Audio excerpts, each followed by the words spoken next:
ও চাইলে সব করতে পারে, তোকে আমাকে মারতেও পারে।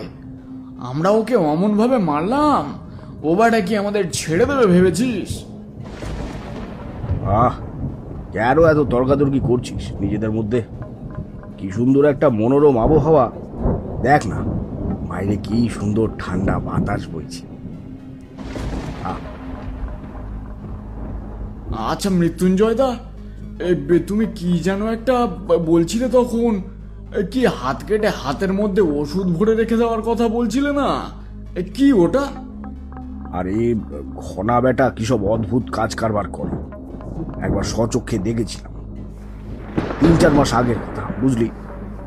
এক সন্ধ্যায় আমি হেঁটে যাচ্ছিলাম পোড়া খালের পাশ দিয়ে। হেঁটে যেতে যেতে হঠাৎ আমার চোখে পড়ে খালের সেতুর নিচে পচা জলের ভিতরে দাঁড়িয়ে ঘনা বেটা কি সব হাতড়াচ্ছে। এই ঘনা, এই ভর সন্ধ্যাবেলা ওই পচা জলের মধ্যে ঢুকে কি খুঁজছিস রে? ভালো করে খেয়াল করতেই দেখি বেটার হাতে একটা মানুষের কঙ্কালের মাথা। আরে আগেকার দিনে ডাকাতেরা যাদের মেরে ফেলতো তাদের দেহ নাকি ওই পোড়া খালেতে ফেলে দিয়ে আসতো। এটা আমি আমার বাবার কাছেই শুনেছি। সেটাই তখন আমার মাথায় আসে।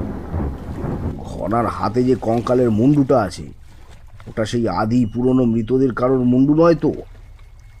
কিন্তু এত বছর আগেকার গল্প, সেই দেহের হাড়গোড় মুন্ডু তো মিলিয়ে যাওয়ার কথা। সেই মুন্ডু ঘনার হাতে কি করছে? ঘনার তখনও কোনো সাড়া নেই। সে চুপচাপ তখনও ওই পচা জলের মধ্যে হাঁটতে চলেছে।